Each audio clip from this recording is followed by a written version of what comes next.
Good morning, everybody. And if you guys saw in chat, we're giving Loughy a second here. Didn't want the show to start too late, but we get into StreamYard. That's where we do the shows. I start talking to Loughy. We're exchanging, the usual morning pleasantries, or at least I am. I think I am. I'm asking him, how are you doing? What's up, dude? How did your weekend go? How did bets go? DFS and all that. And I realized then that he can't hear anything that I'm saying. And then he starts saying, I can't hear you. So what is happening here is that Loughy's having some sort of audio issues. He's trying to reboot his computer, but I figured for now, I would just start us up, get the show going, and give him a second, try to get his audio fixed. So here he is. Let's see. Can he hear me or not? This is a big moment. What's up? You should have pretended you couldn't hear me still, which would have and just do it for an hour straight. Just come in every 3 minutes. No show at all. Yeah, so I just let everybody know about your. By the way, that was very quick. The reboot, that went a lot quicker than I thought it was going to. I didn't reboot. What I did was I had to go in and disconnect the AirPods, put the AirPods back in. We're good to go. We're good. One thing that I want to do before we actually get the show started, first, like the video, subscribe to the YouTube channel if you guys haven't already. But one thing that I had queued up that I wanted to do, I was going to do this before Loughy got in, but he was here so quickly. We had a giveaway from last week over on Tails. I had something posted to my Tails feed. It was my top 5 sim ROI lines for FanDuel and DraftKings for the main slate. And I said, one person who likes that post was going to get themselves a free Stokastic Sim Weekly Core subscription. And we've got a winner here. It is William Holbert III. So, William, either DM me on Twitter, and I could shoot you over a promo code, or email support@stokastic.com, and NewsGod will take care of you. But shout out to William, and we're going to be doing more of those going forward. Last night, I hit a same-game parlay on my Tails feed as well, so I'm going to be giving away $50 in Tails credits for that. So, stay tuned, because I've got something else coming that's going to be on my profile as well. So, sorry for that, Loughy, but you really did get your audio working a lot quicker than I thought you were going to. William Holbert III doesn't sound like the name of someone who needs a free subscription. Sounds like the name of somebody that withholds subscriptions from other people. But congratulations, William. Was it Wilbert or William? William Holbert III? I just know what it says here in our Tails tracking data, and it says William Holbert III. Once you get up to like the 3rd and the 4th, I mean, it means things. Anyway, congrats on the same game parlay win. Congratulations to WH3 on the subscription. Dude, I'll tell you what, man. I had a giveaway going too from our bet from Wednesday. The Spy. If we finished top 3, I was giving away $1,000 to someone who hit the fire emoji on Tails. We didn't get there, but he finished 16th, and I was 20th. Here's the crazy part. I was 20th with Josh Jacobs, Christian McCaffrey, and Michael Mayer still playing in the 3rd quarter for Jacobs and McCaffrey. And those guys just didn't touch the ball in the final 20 minutes of the game. I'm thinking like, there's some people ahead of me that have them, but that trio, where I'm sitting at like 188 with a 1.25 or 1.25 to play, I'm thinking we may get there. Like, I really thought we could get there. Finished 16th, but and my thinking was if I finished in the top 10, I'm at least going to give out like $100 or something like that. But we'll keep doing it, man. It's fun. It was a fun day. I keep struggling on showdown slates, but on the main slates, they've been going well. So let's see if we can keep this 2-gamer going today. Yeah, and also you and I, we do have a bet queued up for this weekend, because this weekend we've got another $100 spy bet. No, that's next weekend. Oh, sorry, next weekend. My bad. Next week. Oh, wait, no, I'm sorry. Wait. You're right, because the Eagles played on Thursday. Yesterday was Sunday. Right. So you're right. We do. Okay, cool. Yeah, whenever they play the Vikings, the Vikings, we have another $100 spy bet. I have your Philadelphia Eagles. You have the Minnesota Vikings. Just straight up, whichever team ends up winning. You think the Eagles are the worst team in the NFL and they're never going to recover or ever be a winning franchise again? Me, meanwhile, I am still betting on Philadelphia sports. In fact, I actually bet on the Flyers today as well, in one of the bets that I posted over to Tails. When everybody does this, they end up regretting it, Greg. I'm telling you, Josh, ask Josh about the Sixers bets we've made together where I bet heavy against the Sixers. We'll see. Look, either way, it doesn't really matter because whichever one of us wins, we'll still do it. I think we should preemptively. I'm just gonna enter the SPY anyway, and then like we'll both enter it, and then whatever, just send $100, right? So we can have something for this weekend. Yeah, it makes sense. But anyway, glad to have you guys here. Had you requested that those in the room and those watching after the fact atone for their sins yet? I told them to like and subscribe. I did not tell them to atone for their sins or their sons because, I don't want to be bit infringing or anything. That's okay. Atone for your sins. Hit that thumbs up, subscribe. I hope you guys had a great weekend. There were a ton of Stokastic avatars up top the leaderboard yesterday. It was very cool to see. Let's get into this. Before we do, put me in the game, Coach Chris. Hey, Loughy, I apologize for my Rico Dowdle take for Friday and Sunday. I was dead ass wrong, man. I think he was going to do shit again, and he did. Look, dude, nobody thought he was going to go for another like 230 scrimmage yards. But I'll tell you this much. I think after looking at Rico Dowdle in the last two games, and Greg, I know it's been two pretty easy matchups. He's very good. Like, this dude runs hard. He had this one play. They bounced him off the right side. He makes a cut. Defender just out of his shoes, and Rico Dowdle picks up 15. Then another one hammering the ball up the middle. Then another one. Big, like 32-yard receiving touchdown. He is good to the point where Chuba Hubbard is clearly no longer the starting running back in Carroll. I don't see how you could give the job back to Hubbard after the way that Rico Dowdle's played. Do you know he's third in rushing yards in the league? Because of 2 games. Yeah. It's crazy, man. Couple more comments. Since it's Monday, like we can't just dive right into this. Where was that one? Oh, Jeff Loughy on that Bryce Young call. Yeah, I'm telling you, man, they don't got to be great. They just have to be okay. And he was okay. Any other spots that you saw that we want to hit on here? I guess that's it for now. We'll throw them up as the show moves on. But anyway, glad you guys could join us. Let's get into it. Monday Night Football doubleheader. You got 2 teams coming off a bye, Greg.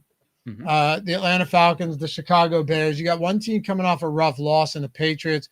You have another team that's lost Terry McLaurin again, Noah Brown, and now Deebo Samuel is like a legitimate question mark. So I know our Sims are going to give us some of him. I ran him last night when I was watching Sunday Night Football. If he only got a limited practice in on Friday, and Dan Quinn said they're going to take it up to Monday, possibly up until, what would it be, 7 o'clock today? That would be a huge deal, because then you're looking at guys like Jalen Lane, Luke McCaffrey, Tay Martin, Chris Moore, Zach Ertz, and Chris Rodriguez is questionable, hasn't practiced all week either. So this is not as clear-cut a slate as it would be if everybody was healthy. No, not at all. And the other funny thing, it's not only our 49ers players all getting hurt, it's now 49ers adjacent players it spilled over to, and Deebo Samuel. If you have any kind of connection to the 49ers, that's a good point. It's very detrimental to your health. It's the worst thing that could possibly happen to you right now. So there's that part of it that I thought to be just, like a little funny about the entire situation. But yeah, if we get into the scenario where all these other guys are out for the Commanders, and then keep in mind too, Jaden Daniels, not quite at 100% health himself either. He's still playing with that pretty bulky knee brace, or at least I believe he's still expected to play with it this weekend. You have to have pretty big concerns about the Commanders' offense. I do. But I mean, Ja'Cory Krosky-Merritt and Jaden Daniels, as long as those guys are back there, I think they'll be okay. Chicago's coughing up a ton of rushing yards. We're going to talk about it, but I'm really not surprised to see that old Bill here is our highest owned player on the slate. It doesn't shock me.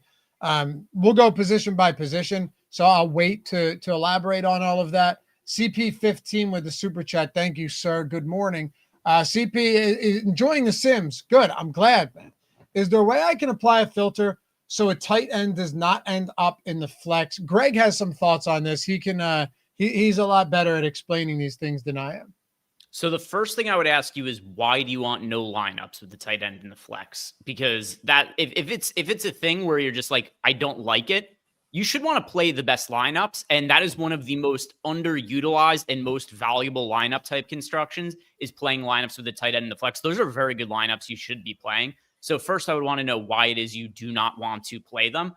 But if you are somebody who's just like you just, for whatever reason, you've decided that you do not want tight ends in the flex, the easiest thing you could do is just go to all the tight ends, just give them all a negative ROI boost, all the tight ends individually. So if you just went to tight end and just went down the list of all the guys you're getting exposure to and just gave them all a negative 15% ROI boost, that would limit the amount of double tight end lineups.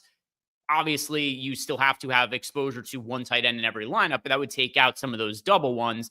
But that's one way that you could go about doing it. If you absolutely want to make sure you get 0 lineups of tight end in the flex and not just limit them, you could give every tight end like a negative 100% ROI boost, and that would take out all of those lineups. But I would implore you to play double tight end lineups.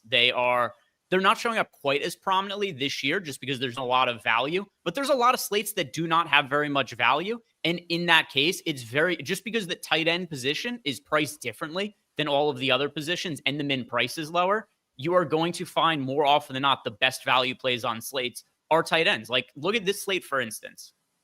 Kyle Pitts is $3,700. Dalton Kincaid is $4,400. Ertz is $3,600. And we might have like none of the other, as we just went over, almost none of the skill position players potentially will be healthy today for the Commanders. So you compare, let's say, Ertz's price at $3,600 and look at a comparable wide receiver. Look at this. Ray McLeod is $3,400. He is the player priced around that level that we get the most exposure to. He's projected for 5.55 fantasy points. Compare that to Ertz at 8.81 fantasy points or Kyle Pitts at 10.07. You're getting comparably priced guys at the tight end position who are projecting for 4, 5, 6 more fantasy points. Yeah, and that's one of the reasons where, like, there's one of the reasons why we don't have certain filters like you would with an optimizer, because I don't like to say you set up guardrails because we want people to be able to do, like, you can still manipulate the sims in a multitude of ways, but like, you don't want to do it to the point, like Greg said, where you're just removing good lineups. Now, like I'll be honest, there were a couple players I X'd out of my pool yesterday. I wouldn't recommend doing that unless you know why, like truly know why you're doing that. But yeah, it's a good way to put it. Plus, on a day like today, you just laid it out perfectly. Double tight end could actually be very important, assuming Dalton Kincaid is out there, because we'll talk about some of the value, but there isn't value that's guaranteed. And another thing, Greg, pull up quarterback real quick here. Look at Josh Allen's price, $7,700. Like, Josh Allen is expensive, is what I'm saying. Jaden Daniels is expensive. Bijan Robinson is $8,200 in a good ground matchup against the Buffalo Bills, and he's also super involved in the passing game. Even guys like Ja'Cory Krosky-Merritt's prices come up. You remember the last time we did a 2-game Monday, a doubleheader on Monday night, where you could literally play anybody you wanted? It was just every quarterback was what, in the 5K range? Mm-hmm. Every wide receiver, like the most expensive wide receiver on that slate was like $6,500 or something. That is not the case today at all. Yeah, I think that slate was the one where Tyreek snapped his leg. Yeah, yep, it was a couple weeks ago. That 2-game Jets, Monday Dolphins. night slate. Jets, Dolphins, and Bengals, Broncos. So I guess Jamar Chase was expensive, but he was playing with Jake Browning in Denver against the Broncos. So, yeah. Yep. Awesome, Clayton. Cashed every single sim lineup with the exception of 2 I tinkered with on my own. Clayton's been saying this shit for, I love Clayton, man. But Clayton, I swear every year you're like, dude, I got to stop tinkering. And then you pop in and you're like, yeah, I cashed everything except 2 that I did with my own. It is what it is. But yeah, the spy lineup, I don't like to tinker so much, Greg, as I like to filter and pull lineups with a certain stack build. I know you and I do things differently, but I really like doing that, where I'll go in and I'll be like, say I'm playing 20 lineups and I go, you know what? The Sims do like this guy, so let me go find these lineups with this stack that I like the most. And they didn't like Trevor Lawrence yesterday, but I went in and I pulled some of those skinny stack Trevor Lawrence, Brian Thomas, JSN run back lineups. And ultimately, it's still giving you good lineups. You don't have to build them yourself. It's giving you good lineups, but you get to have some control, some autonomy over what you're doing. So I know not all of you are Sims users, but this is like, even if you're not a user, this is relevant information to anybody. And once again, you go back and you look at the slate, it wasn't a super mega contrarian lineup, like the crazy contrarian lineup builds that went off. No, it was, you didn't have Puka. Kayshon Boutte was pretty helpful in that spot, Greg, like in the Millie. But Josh Jacobs had a 2-touchdown game. Who else? Brian Thomas, who was not a contrarian play. JSN went crazy. Rico Dowdle was chalk and went nuclear, right? Like a George Pickens was a relatively popular play, and the list goes on. So it was just one or two or a handful of kind of low-owned guys that did it for you. And the Sims allow me to find lineups like that maybe I wouldn't have made by myself, but I still have control of picking those lineups out. Yeah, I had one lineup that broke out on FanDuel and finished top 20 in a bunch of GPPs. It was, nice. The running backs were very chalky. I had 3 running backs in the lineup. It was Rico Dowdle, Rashad White, and Josh Jacobs. Yeah, a couple contrarian pieces I had in the lineup. I did have Golden as a wide receiver. I had Tyler Warren at tight end. He was relatively contrarian over on FanDuel. And then the other 2 players in the lineup, it was Pickens and McConkey. And then I had the Raiders defense. And yeah, that came top 20 in a bunch of the FanDuel GPPs, made for a really profitable day for me over on FanDuel. But yeah, it wasn't some massively contrarian lineup. It had a couple of pieces in Golden and Warren, who were not all that popular on FanDuel. But we talked about this. I talk about when I'm building lineups on my portion of the Live Before Lock show on Sunday. People try to build these lineups where it's like every single player in the lineup is contrarian, and then it just sims out horribly. You can make a contrarian lineup either by combining popular players in a way the field isn't doing it, or all it takes is 1 to 2 contrarian options, and your lineup is not all that popular. Like, there was somebody who yesterday on the show wanted to build it was a Cam Ward stack, which there was no scenario Cam Ward stack was going to do well considering what the results were yesterday. But he went with Cam Ward at the quarterback and then like 3 other contrarian pieces in the line. If you have Cam Ward in the lineup and he's projected for 1% ownership, it doesn't matter what you do with the rest of your lineup. It's going to be unique. Yeah, exactly. You don't need to have, sub 5% everybody else. All right. Let's talk quarterbacks here. I'd zoom in a little bit there, Greg, so everyone who might be watching on mobile, which is, I assume, many people here, can see it. Now, the Josh Allen exposure is low. I understand why, especially given that Jaden Daniels is a 5.5-point home favorite. I'm probably going to try to get to more Josh Allen today. And the reason for this is kind of simple in my mind. It's that, I hate when Josh Allen always seems to be on these double headers many times in the past. And it's tough because if you want to talk about the antithesis of concentrated lineups, look no further than the Buffalo Bills, right? Like, it just doesn't matter. They're always going to pull stuff like this. Last week you go, oh, okay. It's like, yeah, well, Dalton Kincaid's been pretty good, but he doesn't have a big target share. Same with Keon Coleman. Khalil Shakir might have a 6-7 target game, but when are you ever going to see 10 or 11? Joshua Palmer's in there. Shavers is playing 25% of snaps. Elijah Moore is playing 30% of snaps, and then he's a coach's decision inactive. Curtis Samuel plays 50% of snaps, and now he might be out with an injury. All of these guys, not to mention Jackson Hawes may grab a rogue touchdown. Dalton Kincaid, Dawson Knox, him and Dalton Kincaid splitting reps. Like, it goes on and on and on. The only sure thing is that James Cook is going to get the large majority of opportunities in the run game. But Josh Allen has such incredible rushing upside that you could skinny stack him even on a slate like this. And I know that sounds wild, but you could still skinny stack him where it's like you get Josh Allen and you pair him with Kincaid or you pair him with Khalil Shakir, and one of those guys has a game. The other guys are kind of average, but none of the pass catchers are expensive for the Buffalo Bills. So Josh Allen to me is just so good. And in the back of my head, really, I'll pull it to the front of my head for you guys.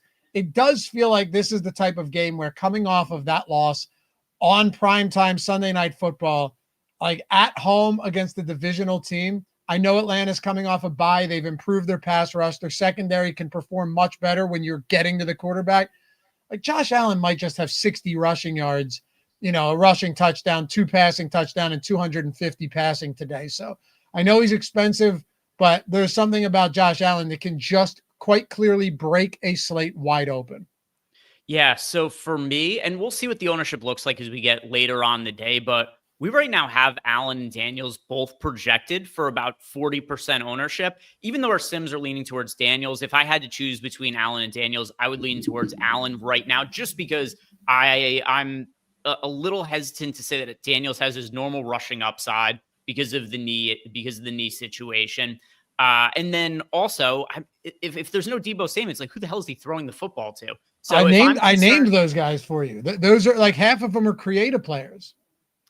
So I'm just very concerned about Jaden Daniels under those considerations and what his fantasy upside might be today. But we'll see. Right, information could change over the course of the day. Maybe Deebo plays. We find out that Daniels doesn't have to wear the knee brace and that he is going to be having more mobility and more ability to run than what he had last week. Because if you look at the numbers on Jaden Daniels last week, it's not a terrible rushing game by, like normal quarterback standards, but 8 carries for 39 yards. That is definitely a little bit down in terms of efficiency for Daniels. He averaged 6 yards per carry last year. And I also just think they're generally going to want to be a little bit cautious with him unless we find out that the knee's in a better state this week than it was last week. So I prefer Josh Allen of the 2 pay-up quarterbacks. But with that said, considering our ownership breakdown, I think the easiest way to get contrarian is to play the lower owned quarterbacks. Michael Penix at 5% ownership, Caleb Williams at 17% ownership compared to the 40% ownership going to Josh Allen and Jaden Daniels. That's what I want to do with my lineups. I want to go to the cheap quarterbacks who should both have pretty favorable passing game scripts. Michael Penix is going to, in all likelihood, be trailing in the late stages of the game. And also 5% ownership for him on a 2-game slate. He has been dog shit terrible this year. But how often do we see football games like the Jets last weekend against the Cowboys, where a team is not playing well throughout an entire game, and then all of a sudden they just get garbage time opportunities in the fourth quarter, and they just rack up a bunch of fantasy points? Quarterback scoring is pretty random. It's pretty random relative to other positions, and they just get free points often at the end of games, which is kind of predicated sometimes on them playing really poorly for the first 3 quarters. So I think a 5% owned Michael Penix, that is such an easy number to get overweight to the field to. And I feel similarly about Caleb Williams at 17%. We've seen the kind of upside that he has. So I like the lower price and the lower owned quarterbacks. I don't love Michael Penix, but at 5%, you've sold me.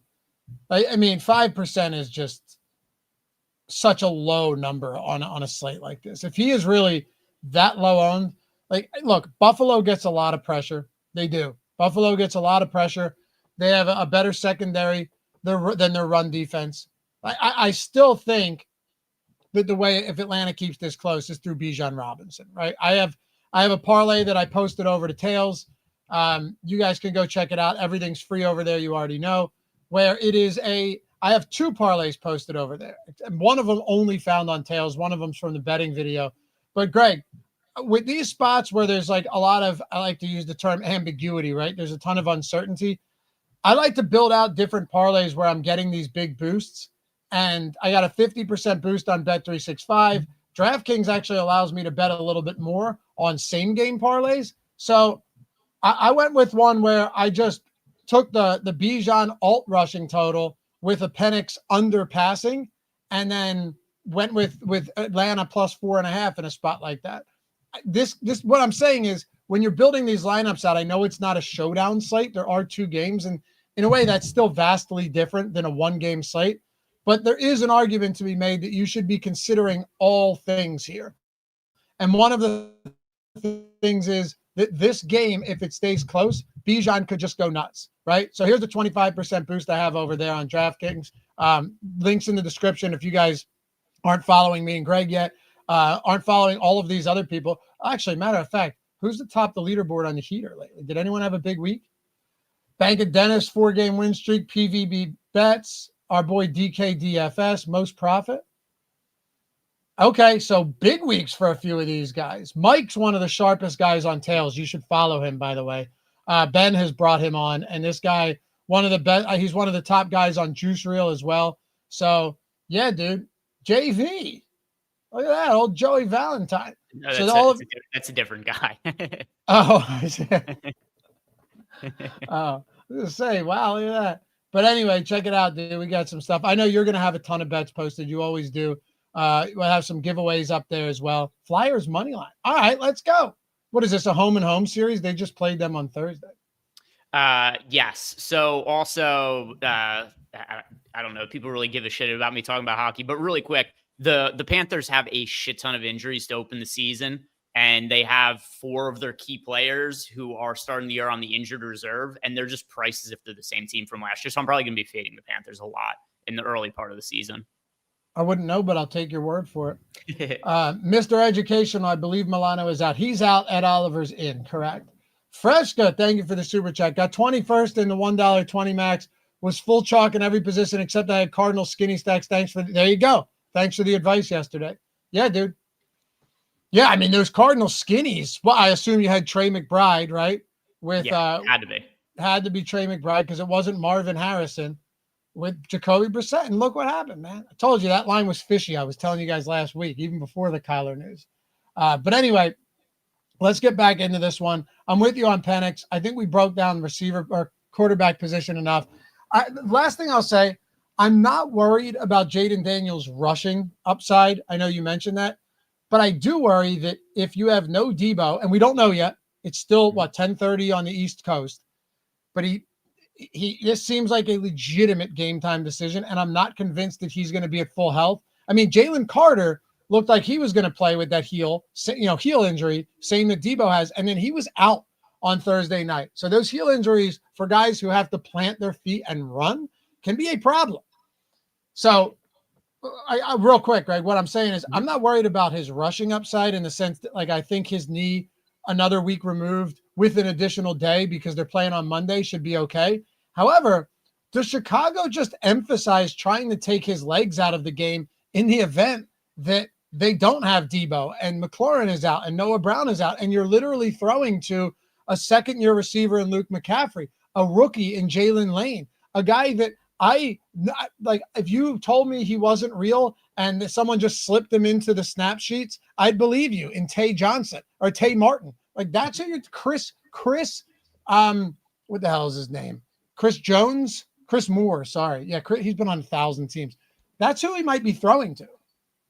Yeah. It is a very, very poor group of wide receivers. Even in the best case scenario where Debo plays, Jaden Daniels doesn't have the best weapons to be throwing the football to today, and that seems iffy at best. And to what you said before, we saw the same thing. Kyler Murray, there was reports at the end of the week. Kyler Murray looks good in practice. Kyler Murray expected to play this weekend. Then all of a sudden we find out, Saturday night, Kyler Murray not playing, Jacoby Brissett going to start at quarterback. So, a lot of these things are in flux. Look at last year with Christian McCaffrey in week 1. We thought Christian McCaffrey was playing in week 1. He didn't play until November. Yeah, right. Lee Price said Tom Pelissero said that Debo should be good to go. That's better than anything I found last night, but I couldn't find anything definitive outside of Dan Quinn said they're going to take it up till Monday. So we'll see. Keep an eye on it. But to me, it does make a huge difference. You would agree, right? Massive difference on this slate if Debo's in or out. Absolutely. Absolutely. Also, I don't know who the hell to take seriously as an NFL reporter anymore. They suck at it. I know people complain about NBA injury reports and NBA injury news. The NBA injury reporting, it is infinity times better than NFL. Because some of this reporting, even like Schefter, I'm starting to think Schefter just makes a lot of educated guesses on a lot of stuff. He put out a list of the players who are being shopped in the trade market. He just made a list of every veteran on an expiring contract. I'm like, was there any kind of, was this actually sourced, or are you just making an educated guess here? And then also you have the situation yesterday. This bet won, but it very, very much annoyed me. Adam Schefter reports that there's going to be a change in the Cardinals backfield and that Knight was going to start over Michael Carter. So I'm like, cool, I'm jamming Michael Carter unders, which did end up winning. I had the under on rushing attempts, was the one that I went after first. That ended up winning, but it didn't end up being a good bet. I just got really lucky the bet happened to win because the game starts, Michael Carter's starting. I'm like, Schefter, what are we doing? Like, I don't know who I could trust as being a good source of information for NFL reporting. I don't think it exists. No, it doesn't. Also, whenever anyone says someone's starting, that actually means nothing to me at all. Like, because starting could mean they play one drive and then they go 3 and out. Like, starting is a lot different in football at the running back position than like at the quarterback position. If you're starting at quarterback, you're probably finishing the game. If you're starting at running back, it doesn't actually mean much. To an extent, it still signifies to me, though, because if you are the guy who is first on the field, you just have a better chance to get more opportunities. So there weren't night props, or else I would have bet overs on those also. But just realistically, it's the same thing. Like, starting in the NBA doesn't necessarily mean that you're closing, but there's just a limited amount of opportunities for touches and minutes if you are not the starter. So for Michael Carter, he was priced to be the starter yesterday. And then all of a sudden, when he wasn't starting, his props cratered, which makes sense just because you would anticipate him playing at a minimum one less series. For sure. All I'm saying is when a prop like that craters, there also can be an angle on the other side to take the over once it craters. An example I use often is Ramondre Stevenson, when Gerard Mayo last year said that it was going to be Antonio Gibson starting because of Ramondre Stevenson's fumbles, even though Ramondre Stevenson was having a very, nothing was his fault that they were losing games. And then Stevenson ends up getting the large majority of touches. So I'm just saying it can go both ways in spots like that. Like, you can target. Now, if I get caught holding the bag when I already bet the over on Michael Carter's prop before it craters, I feel terrible about that. No doubt. I'm just saying you can attack it on the other angle as well. Anyway, what do you want to do with Bill Krosky-Merritt today? Because the Sims are feeding us a ton. And you know what? I think rightfully so at 5,600. Yeah, so first things first, we are going to want to get an official update on Christian Rodriguez, because one thing that we've seen out of the Commanders' backfield is it is highly volatile on a week-to-week basis. Things change constantly. And while we were just talking about who starts versus who comes off the bench, Krosky-Merritt, who, by the way, does seem to be, just based on the eye test, some of the early returns, he's averaging 6.6 yards per carry. He looks like the guy in the backfield for this team. The one thing that gives me a little bit of hesitation why I want to have a little bit more information, though, he looked like the guy in week 1 against the Giants. He had 10 carries for 82 yards and a touchdown. You figure this is his backfield. I think it's 4 carries for 17 yards the next week. So after he rushed for 111 yards and 2 touchdowns on 14 carries last week, it stands to reason that Krosky-Merritt is going to get the most workload of any of the Commanders' running backs going forward. Also, one thing that kind of helps compared to the early stage of the season, obviously Austin Eckler has since torn his Achilles. He's out for the year. But I would feel a little bit better about this amount of exposure if Rodriguez was out. And that's something we don't have confirmed. That's a fair take. I see it a little bit differently, though. I think you're talking about a guy who is in the early stages, still is, but like super infancy of his career in week 1, where it was like he got 10, but there were a combined 11 carries for the other guys in that game as well. They played with a big lead the whole time. The game was comfortable. And then you're right, the following week, not much. But I do think you eventually reach a breaking point where a guy is too good not to give the football to. And now, like, your alternatives are Chris Rodriguez, who they already haven't been giving the ball to. I mean, he fell out of favor before the season started. Remember, he was a healthy inactive in the first 2 weeks of the season. The only reason he was activated was because Austin Eckler got hurt. Jeremy McNichols hasn't been bad, but he has 11 carries on the season. So I do think you reach a point eventually where it's just like Cliff Kingsbury has to go, and I believe he will. Like, this guy probably is the guy. I get your point. It's fair. Like, you can't just take one game. But I do think you hit a breaking point where it's like, we probably should just give this guy the ball, who on the season is averaging 6.6 yards per attempt. Like, when we give the ball to Ja'Cory Krosky-Merritt, good things happen. And I will be overweight to Bill Krosky-Merritt today. That's a stand I'm okay taking against Chicago. Yeah, and really my only point here is that I agree that he's a really strong option. If the slate started right now, I wouldn't have 83% of him, though. Okay, I might. if we're being honest. Now, here's a question. Would you, if you're not going to have 80%, let's say, what do you think is reasonable? You want to 50, 40? Like if you were going into this slate? It would probably be something like 60. So something else I've been doing on these 2-game slates as well is I am absolutely going to make sure I get to some of the more contrarian running backs, which once again, it's kind of hard to know exactly who those would be and to what extent, because that would require an injury update. So for instance, we right now get to 0% of Chris Rodriguez.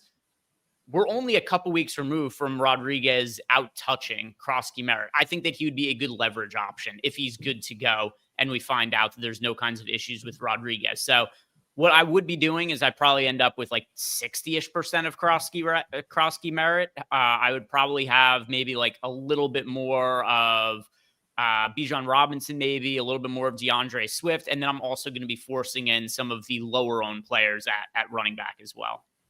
So I think one of the pivots, if you really wanted to hedge against all of that, Ja'Cory Krosky Merritt, could be Jeremy McNichols. Rodriguez has not practiced once all week. It just seems strange to me that you don't practice once all week as a running back. And then, you end up getting, now he has been worked in more than McNichols. So that's a fact. But also, like, you're talking about a guy who is dealing with a calf injury as a running back and he's been a DNP in all 3 practices this week. So I could see McNichols getting, like a goal line opportunity or something. He's actually been efficient when he does touch the ball. Do I think you need to get there? No, definitely not. But it's a guy I at least want to throw out there in the event that he gets, like, let's say Rodriguez is out. Could McNichols end up getting 6 or 7 carries against a bad run defense? Maybe a goal line touch as well? Yeah, I think it's actually possible. He's also had multiple targets in back-to-back games. So I don't want to write him off entirely. Every time these Monday night doubleheaders happen, there's always some guy that comes from the clouds, Greg, and you're just like, shit, I should have thought about him. If Rodriguez is out, I'm definitely going to play like 10% or so of McNichols. Me too. If Rodriguez is in, then it becomes a lot harder for me to click on McNichols. Yep. Ray said McNichols averaging 10.2 yards per carry. Yeah, he had, and you just mentioned it there. He had a 60-yard touchdown run against the Raiders in week 3, but still, McNichols has proven that he's good enough. They still like him there enough to where he'd be somewhat viable. But I'll tell you this much, man. When I look at the other running backs, like, I'll keep this very simple. I think Bijan is a great play today. If they fall behind, Bijan has massive upside in the passing game, or even if they don't, and it's just a neutral game script, or even if they play with the lead. If they play in a neutral game script, play with the lead, this is a guy who could easily rack up 100 plus. I have that in one of my same game parlays today, as I mentioned, over on Tails. James Cook, his opportunities have been massive this year. I mean, Ray Davis is getting no work whatsoever. Ty Johnson is getting like a carry or 2 per game. There's nobody else that's getting opportunities on the ground right now, aside from James Cook. He had a bad game last time out, but prior to week 5, he had been arguably the most reliable alongside Jonathan Taylor and Christian McCaffrey, running backs in all of the league. And then Ja'Cory Krosky Merritt. I like DeAndre Swift enough too here. It looked like guys such as, Manungai possibly, or there was talk early in training camp, like Roschon Johnson, this might be his year. DeAndre Swift is still soaking up the large amount of opportunities, Greg, and they're not giving him 20 carries per game. That they just don't. But you look at it, week 4, because they had a bye last week, 14 attempts, 6 targets, so 20 opportunities. Week 3, 13 and 4, that's 17. Week 2, 12 and 3, that's 15. Week 1, 17 and 5, that's 22. So like he has legitimate 20 opportunity rushes plus targets upside every single game. And in an odd way, he's game script proof as well. He's 5,500. And my guess is that I still think he's going to be lower owned than Krosky Merritt by more than we have right now.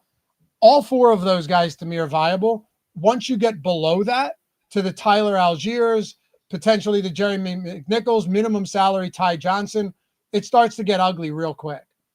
Yeah, I do like some of those cheap guys. Just mentioned what I might be doing with the Commander situation, depending on the injury status there. But also, Tyler Algier has had 10 plus carries in 3 out of 4 games this year, including 16 carries against the Commanders, 16 carries against the Vikings. There are games where the Falcons' run game is working, where they'll just say, "Hey, Penix is only going to throw the ball 20 times," and instead it's going to be 20 rush attempts for Bijan. It'll be like 16 rush attempts for Tyler Algier. Algier's my favorite cheap contrarian running back just because we know there's actual upside there. We've already seen it multiple times this year. 51 yards and a touchdown against the Commanders, 76 yards and a touchdown against the Vikings. Yep. He gets minimal passing game work, but if he's a backup running back who's close to min price, who has the upside for 15, 16 carries, that's somebody who's worth rostering at very low ownership and a cheap price as a pivot off of some of the more popular running backs. Absolutely. Now, the difference between him and Robinson outside of price is that Algier needs the game script to be neutral or favorable, like positive or neutral. In a negative game script, Tyler Algier is going to be phased out quickly. Like we saw that against Carolina when they got stomped in Carolina. He had 1 carry for 4 yards. But on a 2-game slate, with Atlanta coming off a bye at home, only 3.5-point dogs. Everything you're saying stands to reason that like Algier could have a big role. He has a lot. This guy's probably like at the end of the season, he might be like top 25 in rushing attempts, and he's a backup. So I'm with you. 4,700. He has 2 touchdowns. He falls into the end zone from the goal line. Definitely worthwhile to me. I do want to pull one thing up. If you want to talk about, while I do this, anyone else at the running back position, and I'll just state one more time. I think all 4 of these guys, look, there's not much I can say. Swift, Cook, Bijan, Krosky, Merritt, all of them at their respective price points, especially Krosky, Merritt, and Swift. They're still good plays. The only thing I don't like about Krosky, Merritt is that he can't pass block well, so he's not going to get a lot of work in the passing game. DeAndre Swift will get like 5 to 7 targets every week. Bijan will always get targeted. Maybe not James Cook, but we can lock in a ton of rushing attempts for James Cook. Where do you go if there's anybody else at the bottom, if anyone?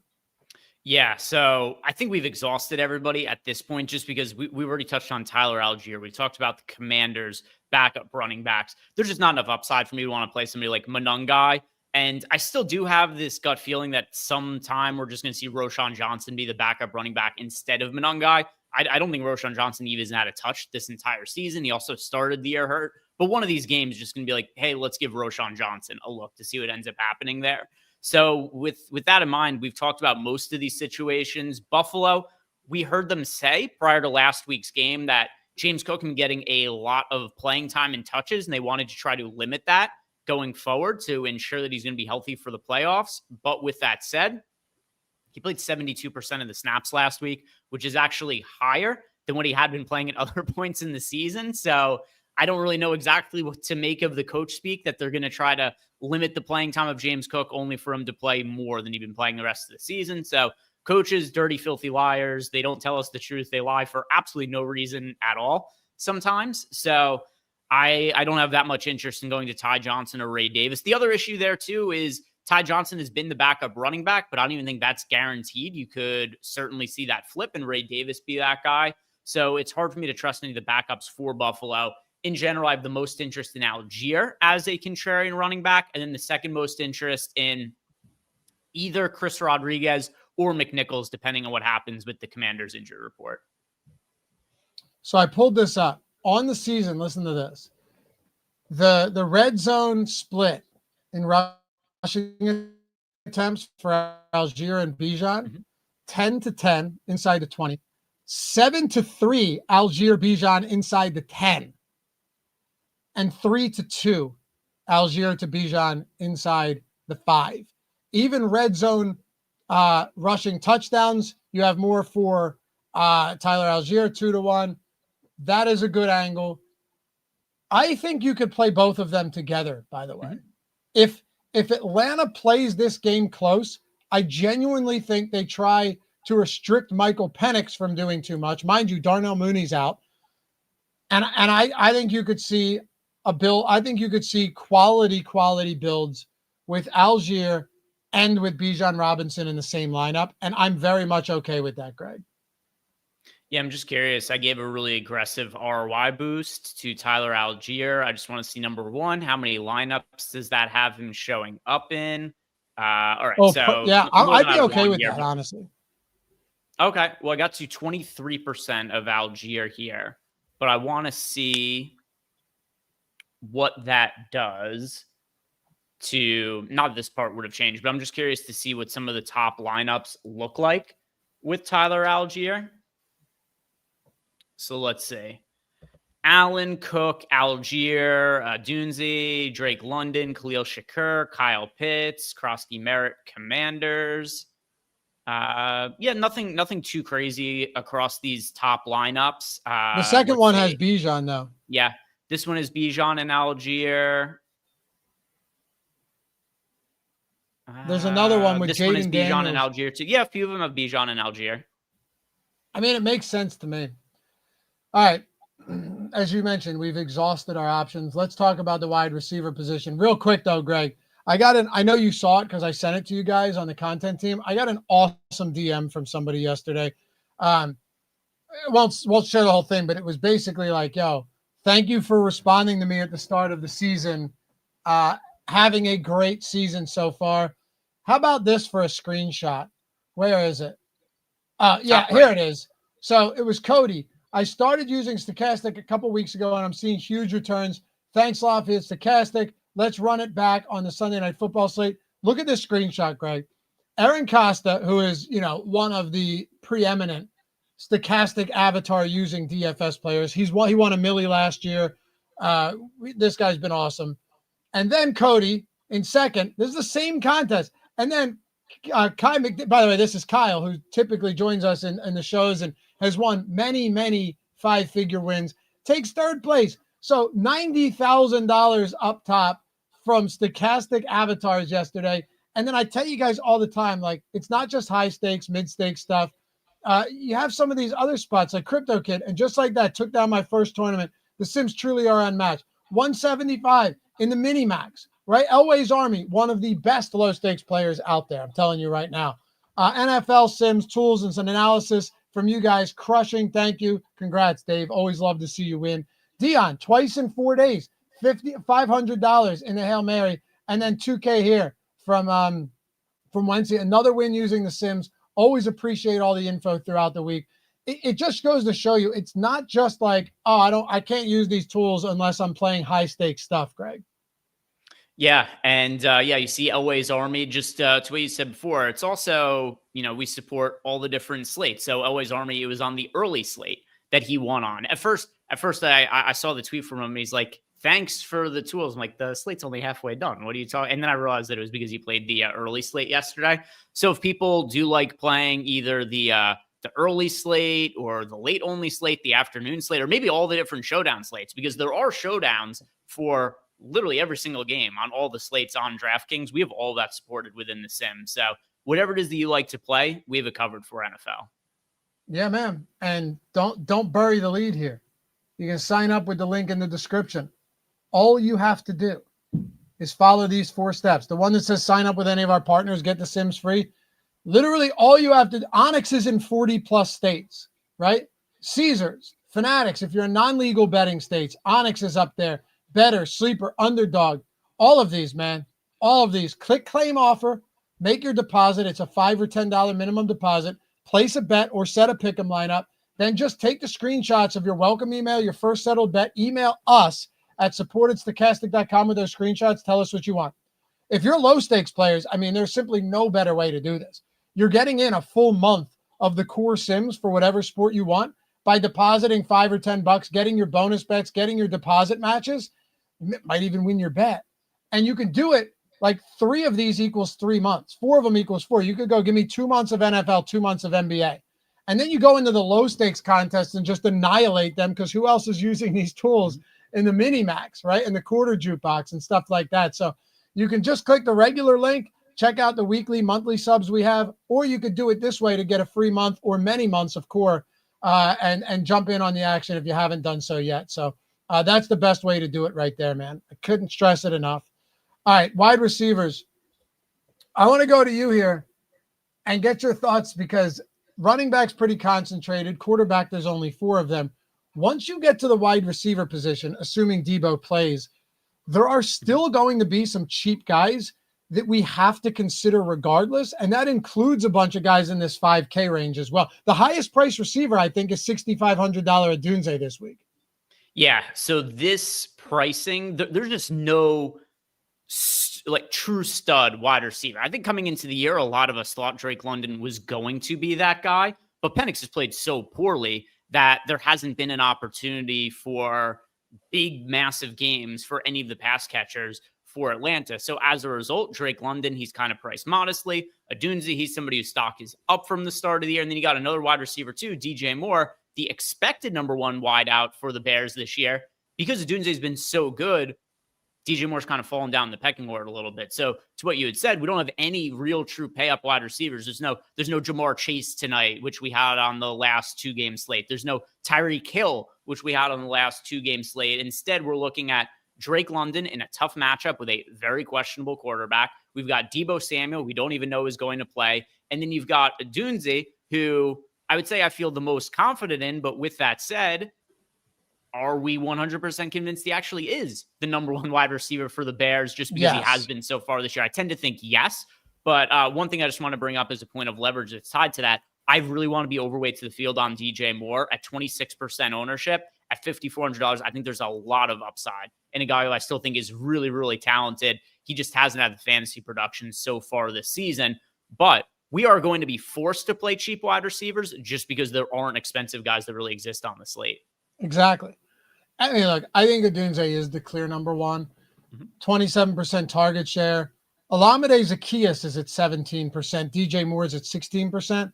But that doesn't mean I'm not with you and that I don't like the upside in DJ Moore. I do. Like, he still has a ceiling. They still give him some rushing attempts from time to time. I like it. Drake London, I don't like the matchup, but without Darnell Mooney, Penix is going to have to look somewhere, and it's going to be him. Drake London's a fantastic receiver. Yeah. We've got Drake London, Deebo Samuel, Rome Odunze as the 3 6K plus wide receivers. We are getting to way more of London than all of the other guys. He's showing up in 83% of lineup, 68% for Deebo right now, 58% for Odunze, and all these guys are comparably owned 57 to 63%. If I'm picking one of them right now, it is Drake London for me. We don't have the health concerns with him. As far as Odunze, I just think there's such a clear pivot point to go to DJ Moore. Whereas with Drake London, there's no Darnell Mooney today. I don't even know if I wanted to fade Drake London and look for a leverage option. I don't even know who I would click on. I don't think somebody exists that I feel all that great about. It's okay to roster Ray McLeod, but I'm not playing him as a leverage play off of Drake London. He'd be somebody who's just part of double stacks there. I definitely feel the best about London of all these pay-ups.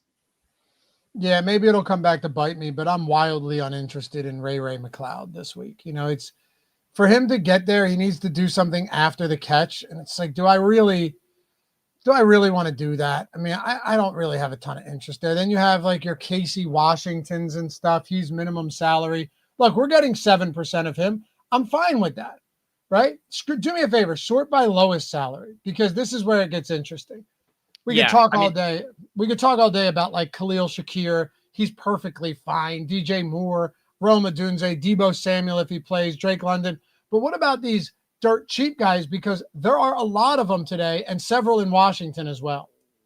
Yeah, that's what we've got right here is all the cheapest guys at the bottom of the screen. So of the 3K guys, there's Casey Washington, there's Chris Moore, there's Curtis Samuel, there's Jalen Lane, Ray McLeod, Olamide Zaccheaus, Joshua. We don't have more than 10% of any of these guys. The one we have the most exposure to is 9% of Luke McCaffrey, and that's solely because of how many guys are out for Washington right now. I guess if Deebo is also out, then McCaffrey probably shows up in 20+% of lineups or something like that.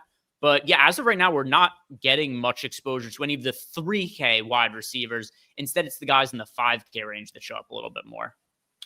Yep. If Deebo's out, you get more McCaffrey, you get more Jalen Lane.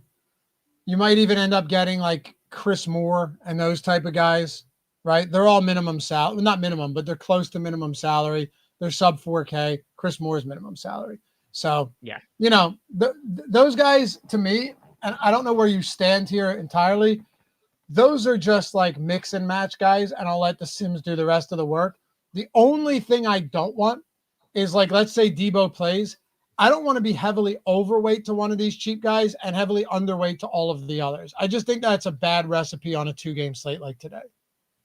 Yeah, and I personally feel better about, I mentioned I like some of the 5K wide receivers. We'll talk about them in a little bit. I do really like to get to DJ Moore today.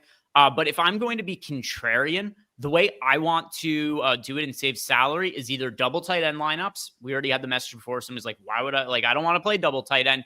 Or I feel better about Tyler Algier than, say, Ray McLeod or Olamide Zaccheaus if I'm going to punt somewhere. Yep. To me, it all comes down to Debo. If Debo is out, you have to throw to somebody.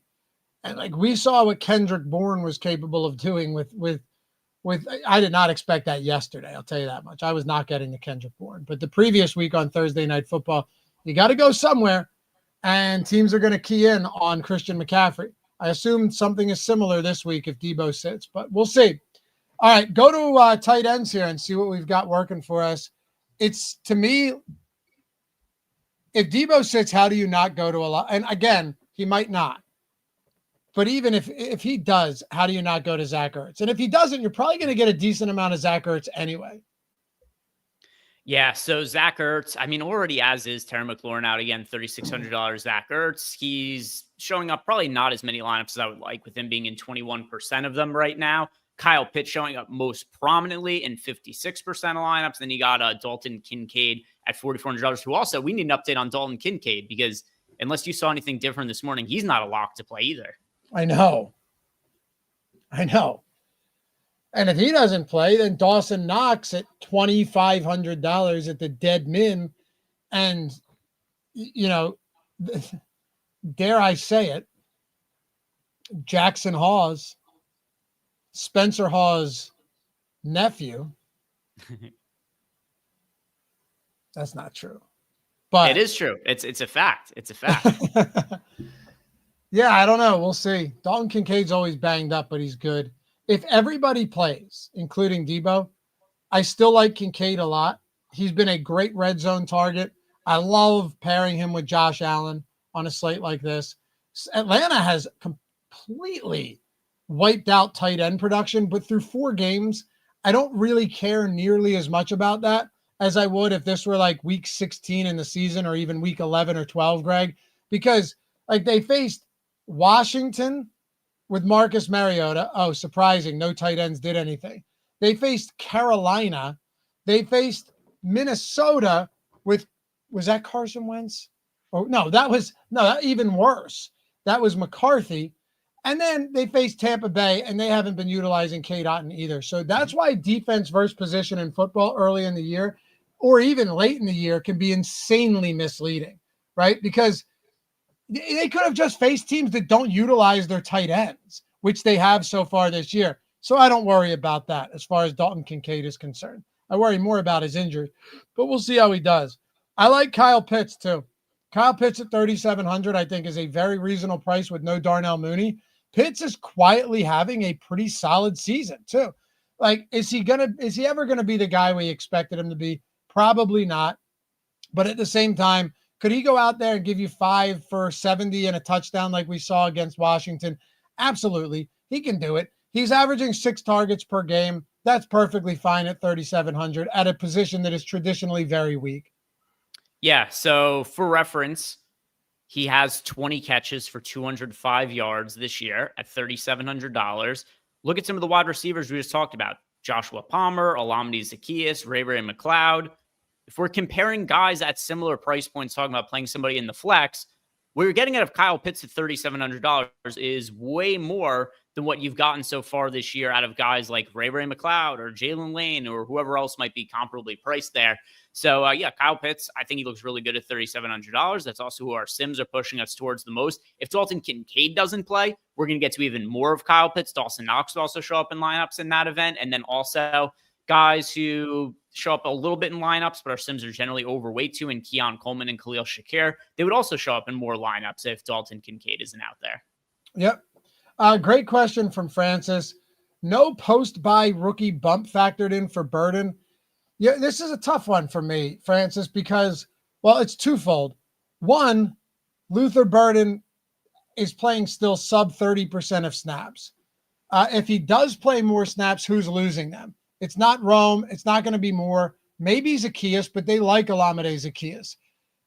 Number two, is he priced right? Like, don't you think Luther Burden, given what we've seen this season, should probably be like 3,700 or something like that? He had one big game, but he was targeted 3 times and he had a 65-yard score.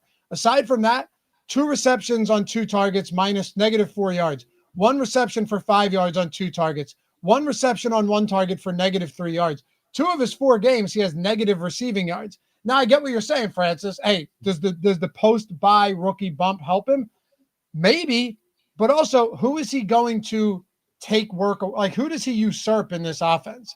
Even if he only takes 10, 15% more snaps away, I just think at that price point, it becomes difficult to get to him. I will say, however, Greg, you'll be pretty different if you go to Luther Burden today. And on a 2-game slate, it's not the craziest idea. He had one good game against the Cowboys. Seemingly everybody has good games against the Cowboys, where he had 101 receiving yards. He's played in 4 games this year, Loughy. He has negative receiving yards in 2 out of those 4 games.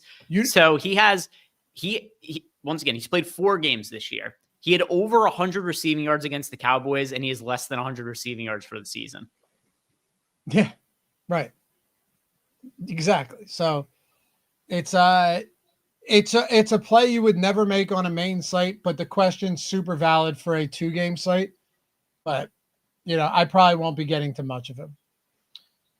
I don't know what I want to do with this tight end position. Like, if we're thinking, okay, so Francis, here's a fun one for you. If we're talking post-buy rookie bump, I would be more inclined to lean into Colston Loveland than I would Cole Kmet, because I think Cole Kmet is easier to surpass at the tight end position, and Colston Loveland is a top 15 pick.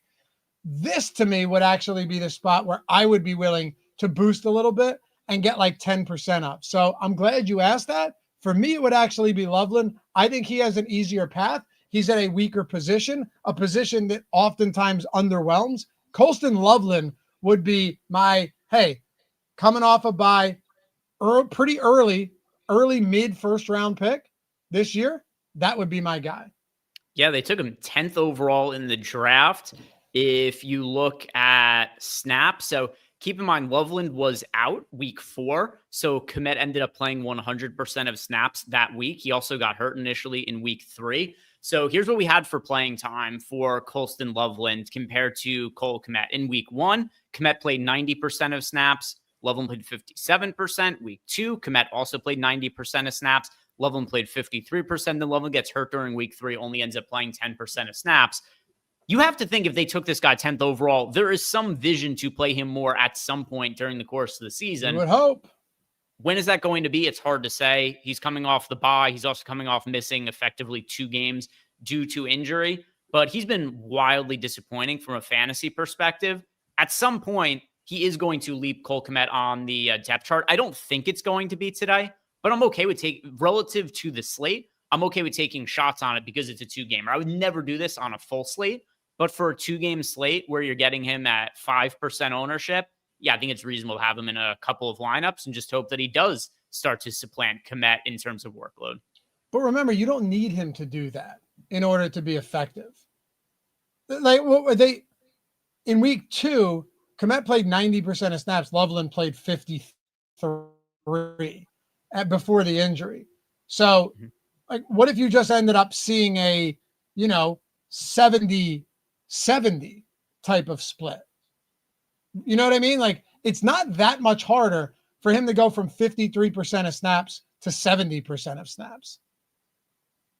Yeah, no, it's definitely on the table. It's something that could happen. Somebody brought up in chat too. In hindsight, it does seem like a massive mistake that the Bears used their draft capital on Loveland as opposed to going to Warren. Imagine that offense with Warren in it. That would be a fun. I mean, it's already a fairly fun offense to watch under Ben Johnson. But yeah, if they had another weapon there in Warren instead of Loveland, I don't care what Loveland does the rest of the year. I think it's very unlikely. I shouldn't say I don't care what he does. He could do something completely outrageous. I find it extremely unlikely that he's going to end up being a better player than Warren. But yeah, I want to take some shots on him being the better fantasy producer than Cole Kmet tonight. It didn't make sense at the time. It doesn't make sense now. I, however, am glad that Warren landed in Indianapolis for sure. I just am. Plus, like, we can say whatever we want about Ben Johnson, and yeah, he's an smart offense. So is Shane Steichen, though. Like, they've got a great offense in Indianapolis. Anyway, final thoughts before we get out of here. Pull the defenses up just so everyone who may not be a Sims member or a Stokastic sub can check it out. And of course, if you are not a sub, as always, link in the description. Just, dude, sign up with any of our partners. Pick'em sites, Onyx, a sweepstake book available in 40 plus states. Any of the sports books, no matter what state you're in, there's something for everybody. Just follow these 4 simple steps. Take 10 minutes, 15 minutes of your day, set yourself up, load up on the free months, man, and get your bonus bets and get your match deposit bonuses. Put yourself in a good position going into tonight and into week 7 as well. Anything else? I feel like we've talked about everything on this slate now. Yeah, what do we have at defense? I threw up the other screen real quick. Yeah, we could check out defense. We've got at least 10% of all 4 of the defenses. The Commanders showing up the most, the Bills showing up the second most. That makes sense just based on who's the favorites and what the spreads are. Defenses do always make a little bit of sense against the Bears just because they throw the ball so frequently. And Caleb Williams, at times, he looks like a future MVP candidate. At other times, it's like, is this guy going to be a starter in a couple of years? He's wildly inconsistent. We have seen a lot more of the high end of Caleb Williams this year and less of the low end compared to his rookie season. But just because of how often he's allowed to throw the football, it makes sense to play the Commanders defense as the best sub 3K defense between them, the Bears, and the Falcons. But yeah, I think this defense exposure is pretty reasonable. We're not too heavily invested in any one defense, and we have at least 10% of all of them. Yep. Let's end on this question. For some reason, I don't know why YouTube does this sometimes. I won't pull it up on the screen, but I'll ask it anyway. Here it is from Ricky Pearsall. Can we run it's because it said naked. So naked must be getting, which is probably a good thing given all the sex bots we've seen in chat over the years. And Eric Johnson. Let's close it out with this. It's a great question. Ricky said, can we run a naked Allen lineup on a 2-gamer? I hate picking who is going to score for the Bills. Well, Greg, I have a quick thought on this. My answer is yes. And it's because these games both of them have 49.5 point totals. So given that pricing is a little tighter than last doubleheader, but not super tight, it's not crazy to think that with 2 games that essentially are sitting at 50 on game totals, you could play Josh Allen and the rest of your lineup could look okay. Do you really have to thread the needle? Absolutely. But is it something I'm shying away from? Probably not. Let me check to see which Josh Allen lineups are single stacks here. Let's see if we go Josh Allen. Are any of them? Or he's saying naked. Yep. So none in our top 150, but here's a lineup with a 94.5% sim ROI that just narrowly missed the cut. That is a naked Josh Allen line. I'm just curious what it looks like. It's Josh Allen, Bijan Robinson, Krosky Merritt, Deebo Samuel, Drake London, Olamide Zaccheaus, Kyle Pitts, DeAndre Swift, Bills. So is it viable? Yes. Is it advisable? Meaning, like, if this is a strategy you're building your lineups around, I wouldn't play the majority of your lineups being naked Josh Allen, but there are, let's see. Well, if you have to remove the Algier boost, I already did. The boost. Yeah. I'm just looking to see, though, in general, if there's any naked Josh Allen lineups that are looking okay. There aren't that many. There's some, though. I'm not fully opposed to it. I think it's a valid question. Anyway, we'll see you guys back here tonight on Live Before Lock. As always, come hit us up on Tails. Check out all of the incredible people over there as well. It's not just Greg. It's not just me, man. There is something, if you wanted to, I'm telling you, stick around for this. It's awesome. You want to tail this parlay, right? That I've got up here, or anybody for that matter. If you click tail pick, it'll pull up the odds on every sports book for you. And you can just do it straight like that. That's all you have to do. Like, for example, you have Greg over here, Flyers money line, right? This is on Kalshi, on an exchange site. Tail pick, and now you get the Flyers money line. The AI mapping allows for us to put anything in here, and it pulls all of it. It's amazing, man. We're doing so much with this. You have the leaderboard where you can find new people all of the time. You have the picks feed where you can follow your own people, right? And then, of course, you can go to the Explore page and find other great bets for any sport. And we've got some crazy stuff in the works right now where you're going to be able to go in and just like not search, but see all of the upcoming games and how many picks are for each of those games. So if you love sports, if you love betting, if you love all of that stuff, I mean, this is the place, man. It's Twitter without all of the bullshit. Just bets, just DFS content, all of it free. We'll see you guys over there. Hopefully you have had a wonderful Sunday or Monday morning, had a good Sunday, and we will catch you back here for the next one. Bye-bye. Oh, today's show is sponsored by DraftKings Pick 6, where new DraftKings customers play $5 in first pick sets and get $50 in bonus picks. If you have a problem, call 1-800-GAMBLER. Help is available for problem gambling. Just call 1-888-789-7777 or visit ccpg.org. 18 plus. Valid only where Pick 6 operates. See dkng.co/Pick 6 slates. This is void in New York and Ontario where we're prohibited. Eligibility restrictions do apply. One per new DraftKings customer, $5 in first pick sets to receive a max $50 issued as non-withdrawable bonus picks that expire in 14 days. This offer expires tonight at 11:59 p.m. Eastern time. So, October 13th at 11:59 p.m. Eastern time. Take advantage of this offer today. It's the final day for it. Terms and conditions can be found at pick6.draftkings.com/promos, sponsored by DraftKings.